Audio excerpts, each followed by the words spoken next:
السلام عليكم ورحمة الله وبركاته. ازيكم حبايبي؟ عاملين ايه؟ يا رب تكونوا بخير. باي. بقول لكم عاملين ايه؟ راجع لكم كده فيديو جديد كده، وحشتوني من الفيديو اللي فات. فيديو حلو جدا، من الفيديوهات اللي انا بحبها قوي قوي. نزلت السوق كده وجبت كده شوية حاجات مش كتيرة، حاجات بسيطة. تمام. خلي بالكم الطماطم حلوة قوي قوي يا جماعة في السوق. الحقوا هاتلكوا فرزلكوا حبة. في طماطم بالكيلو ونص ب10، وفي طماطم ب5. تمام الكيلو. فشوفوا كده وهاتوا يعني ايه، لا ما تكسلوش. هاتوا طماطم كده، وهاتوا حاجات حلوة جميلة كده خلوها في البيت. الليمون ب10 جنيه. هاتوا ليمون وخللوا كده ليمون في رمضان، هيعجبكم قوي قوي. يعني يعني الحاجة جميلة بجد في السوق. يلا خزنوا بقى اللي ما خزنش بقى.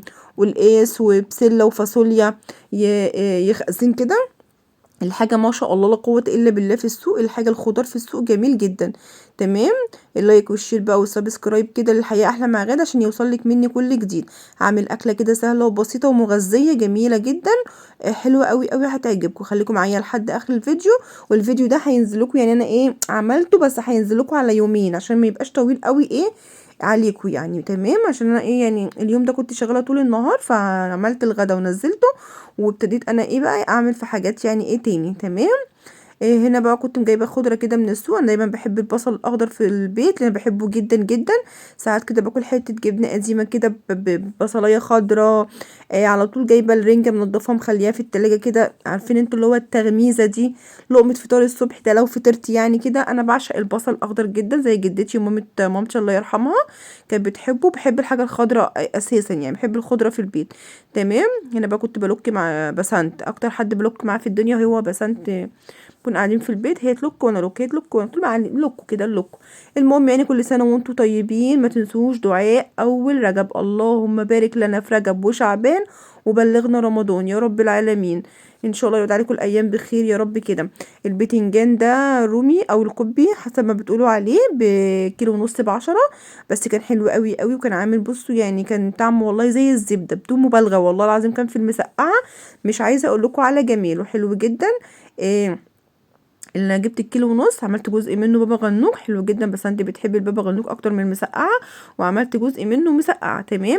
المهم الفلفل الاحمر والجزر والخيار والفجل ده انا مخليه ايه، ده اللي هشتغل بيه ايه في بقيه الفيديو، بس مش دلوقتي عشان قلت ايه بقى اخلص الغدا الاول. تمام. في اسماك في السوق حلوه جدا. هي يعني ايه، بصوا هو اسماك البحر غاليه شويه. يعني اسماك اللي انا اللي اتصدمت فيه سمك موسى. يعني ايه سمك موسى عامل 200 260 160. كنا بنجيب الكيلو وربع ب100، كنا بنقول يا غربتي. المهم قطعنا بقى هنا البتنجان وسيبناه كده، نروح نشطفه ونحط عليه ملح وليمون. وسيبنا بقى بتنجانتين كده هنشويهم. تمام. قشرنا البطاطس دي بقى ايه رمليه، فيهاش نقطه حمرا، طويله كده ورمليه. لما حمرتها وكلتها كانها طعمها طعم الشيبسي بالظبط بدون مبالغه. انا مش بقول يعني مش ببالغ عشان اقول انها حلوه، لا هي طعم زي ما تكوني بتاكلي شيبسي. ممكن يكون بقى دي اللي بقى اللي بيعملوا منها الشيبسي مش عارفه. اللي هي فيها نقطه حمراء محمره حلوه، بس تحسوا ان هي ايه يعني ملحمه كده شويه. لكن دي تحس ان انت بتاكلي كده زي طعم الشيبسي كده حتى. غابت على النار في التحمير. مش غامت دي حاجه وحشه، لا يعني ما اتحمرتش بسرعه وطلع لونها اصفر. شبه لون الشيبسيه بالظبط. تمام. دي برضك الكيلو ونص ب10. هي بصوا هي طويله كده ورمليه بقول لكم اهو. هنا بقى رحت على الحوض اغسل الخضره. غسلت الخضره كويس جدا ونقعتها في خل وسبتها على جنب. وهنا غسلت برضو البتنجان وحطيت عليه ملح وليمون. تمام. عشان ما يعني ما يشربش زيت، وفي نفس الوقت يفضل ايه يعني محتفظ كده بالاكسده اللي فيه اللي هي الحديد. فاهميني؟ انتوا عارفين طبعا البتنجان كله حديد، حتى مهما تقعديه ما يسودش منك. هنا بقى غسلت البطاطس كويس جدا. حلوه البطاطس دي، لو لقيت منها هجيب تاني. غسلتها وقلت بقى ايه كده اخرطها واسيبها بقى ايه في الملح كده شويه. ما تنسوا زي ما قلت لكم الحاجات في السوق جميله. فرزوا فاصوليا، فرزوا بسله، فرزوا سبانخ. فرزوا قلقاس، الخضره بتاعت القلقاس والخضره جميله. فرزوا خضره محشي. فرزوا طماطم. الحاجة جميلة جدا في السوق ما شاء الله اللهم بارك. انتوا عارفين ان شاء الله جاي علينا شهر رمضان، يا رب يعود عليكم بالخير واليمن والبركات. ف تبقى الحاجه سهله عليكم في رمضان، فاهميني؟ اللي هيقول لي غدا الحاجه غاليه، لا الخضار مش غالي والله، الخضار حلو، وفي نفس الوقت انت هتجيبي كل اللي احنا بنعمله، بس يا جماعه يعني نقلل من الكميه اللي نقدر نستغنى عنه، فاهميني؟ لكن احنا هنصرف وهنجيب يعني، مجبر اخاك لا بطل. دي بسارية بقى يا جماعة، الله على الجمال، انا بحبها جدا. جبت بسارية وسردين، جبت نص بسارية ونص سردين، عشان ما حدش بياكل الحاجات دي غيري انا، لا جوزي ولا ولادي بياكلوا الحاجات دي، بس انا يعني هعمل ايه يعني بقى، هعمل ايه انا؟ لا والله ابدا بقى، مش هينفع بقى، لازم اجيب اللي نفسي فيه. المهم جبت نص بسارية ونص سردين، السردين عملته كله، بس البسارية النص كان كتير جدا، خدت منه اللي خدته والباقي نضفته. مش عارفه بقى بصراحه بقى هوديه عند مامتي ولا هشيله في الفريزر، لسه والله مش عارفه هعمل ايه. شايفين السردين اخضر وجميل ازاي، ما شاء الله لا قوه الا بالله. كان بصوا حلو قوي ما شاء الله. السردين عامل 50 تمام، والبسارية عاملة 20، النص ب10 والسردين النص ب25. بصوا حلو قوي. انا جاي هنا بقى هنحط الطاسه دي عندي كان فيها زيت من الاول، اللي هقلي فيها البتنجان واقلي فيها السردين وخلاص كده شكرا. ايه مش هستعمل الزيت تاني، وده زيت نضيف للبطاطس. وبقول لكم اهو انا حطيت البتنجان على النار يتشوى، وهحط البتنجان التاني يتقلى. هنعمل اكله كده حرشه جميله كده هتعجبكم، جربوها. انتوا عارفين طبعا ايه، الواحد كده ساعات بصوا بقولكم باكل بتنجانيه، بحب البتنجان نيه قوي. بصوا شايفين ما خدش حاجه على النار وكان طعمه جميل.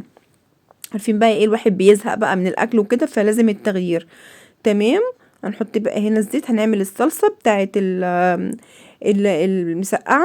انا بعمل المسقعه اللي هي مش عارفه المسقعه دي بيقولوا عليها ايه، والله ما عارفه، مسقعه بلازيم مش عارفه. المسقعه دي اللي هي بالثوم بس، فاهميني؟ مش بالثوم والبصل، لا دي بالثوم بس، طعمها حلو برضو، وطعم الخل كده بيبقى باين فيها حلو. هنحط كده معلقه كبيره من الثوم، هنشوحها كده كويس لحد ما تاخد كده لون حلو، بس خلي بالك التوم ما يتحرقش منك لا يمرر ويخلي بصوا الاكله يعني ايه، هي الاكله غامقه لوحدها اصلا، هتغمقي كمان التومه. جميله المسقعه والله زي العسل، والله حلوه جدا بالبطاطس.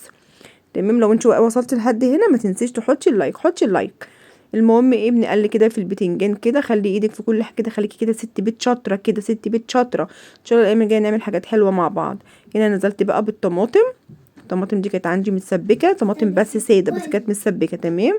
كارما بتسلم عليكم. هننزل كده بمعلقه خل كبيره، هننزل بالملح والكمون والسبع بهارات. الريحه بقى مش عايزه اقول لكم حلوه جدا، سهله وبسيطه، وبصوا حرشه قوي قوي قوي، وعامله زي بتاعه المحلات بالظبط. تمام زي الفل. تبقى بقى كده تغلي على جنب، وهننقل بقى جبنا البتنجان هنا وطلعنا بقى البايركس بتاعنا عشان نطلع فيه البتنجان اللي احنا قليناه. تمام. صينيه بطاطس، صينيه مسقعه كده، عامله كده شبه اللي بتشوفوها كده عند بتوع الفول والفلافل، مش عايزه اقول لكم الريحه والطعم، هتشوفوها في الاخر كده صينيه مسقعه كده عشوائي كده، فاهميني؟ ان شاء الله تعجبكم، جربوها وهتعجبكم. بصي ما خدتش حاجه، وشايفين البتنجان ابيض ازاي وجميل، وادي البطاطس شايفين لونها، هي كانت اغمق من كده سيكه بس عشان الرينج لايت ماشي، هي طعمها وبصوا لونها كان حلو قوي قوي. دوبك انا ما حطيتش فيها المره دي غير شويه ملح بس، هي صراحه ما كانتش محتاجه اي حاجه في الدنيا. هنطلع بقى كده الطاسه، وحطينا طاسه بطاطس تانية، وخلاص على كده. اللي انا قشرتهم قدامكم دول هما دول الايه اللي انا يعني الحمد لله يعني، حبه في البطاطس وحبه كده هناكلهم ايه محمرين جنب الاكل. نقلب بقى البتنجان كده، انا مش بحب البتنجان غامق، اللي عايزه غامق براحته، انا ما بحبوش غامق، انا بحب اللون ده. تمام زي الفل. ابتدوا بقى يا جماعه خطفوا لكم كده شويه حاجات كده ايه للشهر الكريم. طب يا غدا احنا ضامنين نعيش يعني على الله كله والله، بس اهم حاجه انتوا عارفين يعني ايه، الحاجه غليت عليكم مره واحده، الحاجة غليت كده مرة واحدة. مرة مثلا خطف ليكي ازازة زيت زيادة مع شهرك، كيسين سكر زيادة، كيسين رز زيادة، الحاجات الأساسية يعني، الحاجات الأساسية بس مش أكتر والله. الحاجة غالية جدا يا جماعة، واللي كان عامل ميزانية في رمضان زيادة عن ميزانيته مثلا 1000 ولا 2000 زيادة، لا صدقيني انت هتعوزي 4 و5 و6 زيادة. واللي بيطلع حاجة يا جماعة يعني ما يبخلش وما يقولش لا الحاجة غالية وما فيش، لا حرام يعني، اقل القليل ربنا بيبارك والله. هنا حطينا بقى الفلفل يتقلى، ويلا بقى نحبش البسارية والسردين. حطينا ملح وحطينا كمون وحطينا ليمون، وحطينا بهارات سمك اللي كنت جايباها قبل كده من باب الشام. سبتهم كده مع بعض شويه. وتعالوا بقى بعد ما دفي كده البتنجان لازم تقطعيه وهو دافي، بس سيبوش لما يبرد خالص. هنقطع كده البابا غنوج. بصوا القشره بتتشال بكل سهوله ازاي، وهو بص هينزل، بصي شايفه هينزل بكل سهوله اهو زي الفل. كان طعمه حلو جدا جدا. جنب الاكله دي ينفع جنب مشويات، جنب شويه فول وفلافل. سلطه البابا غنوج دي ما تقولش اي لا يعني لا مع اي حاجه. تمام. بصوا اتقشرت بسرعه وهي نزلت ما شاء الله لا قوه الا بالله. تعالوا بس نطلع بقيه الفلفل. وبعد كده هحط الحباش بتاع البابا غنوج وهديه لحد كده هو واقف معايا كده يهرسهولي كده، يعني يساعدني كده. ساعدوني يساعدوكوا ربنا. بصوا صينية المسقعة حلوة جدا، صينية عشوائي كده زي اللي بتشوفوها كده تفتح النفس كده عن في المحلات كده، بطاطس وفلفل وبتنجان حاجة كده. بصوا تبقى كده عليها الصلصة من فوق الوش كده اي حاجة، يعني بصوا عشوائي كده يعني جميلة. كان طعمها حلو قوي. وزعي كده الصلصة كده بطريقة كده يعني مش رص هو. بصوا شايفين جمالها ولا ريحتها. تعالوا بقى نعمل التوبنج بتاع السردين والبسارية. معلقتين من النشا، 3 معالق من الدقيق، رشة ملح ورشة كمون. السردين بيحب الكمون قوي. عايزه ابقى اجيب واخلل عشان ناكله كده برضو مخلل كده الايام اللي جايه برضو حلو برضو بينفع كده الايام كده. ساعات كده بتعدي شبه بعضها فطلع اي حاجه تاكليها. هنجيب هنا بقى السردين كده. جيت اقلبه على بعضه لقيت الطبق ضيق، رحت مقلباه بايدي. يلا النبي عربي. بصوا اللهم صل وسلم عليك يا حبيبي يا رسول الله. السردينه كانت خضرة وجميله والله حلوه جدا. والسردين مفيد جدا. كنت وانا حامل في بنت من البنات كان الدكتور كل لما يشوفني يقول لي بسارية بلح بليله مش عارفه التلاته دول كان مصمم عليهم قوي. المهم يا جماعه بصوا يعني مش عايزه اقول لكم ما شاء الله لا قوه الا بالله. وكانت ريحته حلوه جدا. هنحط بقى كده شويه البسارية اللي فاضلين. يلا بقى نحبش بابا غنوج. كمون معلقه كبيره، كمون معلقه ملح، معلقه كزبره، معلقه زيت كبيره، معلقه خل كبيره، عصير ليمونتين. بابا غنوج بيحب الليمون بيديله كده طعم كده جميل.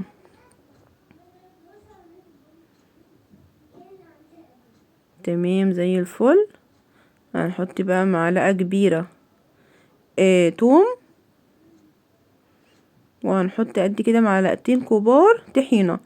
دي اخر الطحينه عندي عشان كده هتلاقوها جامده شويه. وهدي حد كده يهرسها كده وهوريها لكم وانا باكلها. كان طعمها جميل جدا ومظبوطه على الشعره. جربيها هتعجبك قوي. في ناس بتفرم عليها بقدونس، لا بصي مش بتحبها بالبقدونس، بتحبها ساده وبراحتك خالص. بص نقلب بقى كده. خلاص نطلع بقى البطاطس. بصوا والله كانت اغمق من كده حبه، بس الرينج لايت مفتحها شويه. كان طعمها جميله اللي هي بتبقى وانتي بتاكليها كده مقرمشه كده حلوه. شايفينها. نطلع بقى السردين. كتروا من الحاجات دي يا جماعه والله العظيم 3 فيها كالسيوم حلو قوي قوي. بس هما بقى المشكله بقى في الاطفال بقى يعني انا بس اللي كلت. حتى زوجي ما ملهوش في السردين والحاجات دي. اكل كده مسقعه مع الولاد مش عارفه انا. مع انه والله كان طعمه جميل وكبير مش صغير والله. بس يلا بقى كل واحد كل اللي يعجبك. يلا اكل انا. بصوا هنحط بقى كده. هنطلع مش هننشف البسارية قوي عشان ما تبقاش ناشفه. هنخلي كده لونها دوبك وردي وهنطلعها ان شاء الله مع بعض. بصوا تمام. بصوا بقية السردين خلاص اتحمر والبسارية شايفين لونها جميل ازاي. نطلع بقى كده زي الفل. مغذية وكلها كالسيوم. بص مش عايزة اقول لكم حلوة قد ايه. مش عارفة بقى كل البنات تعرفها ولا لا. بصوا جميلة ازاي. تعالوا بقى ندوق الاكل. بصوا شايفين جمال البابا غنوج حلو جدا. طعمه كان جميل والبسارية والسردين ملهمش حل.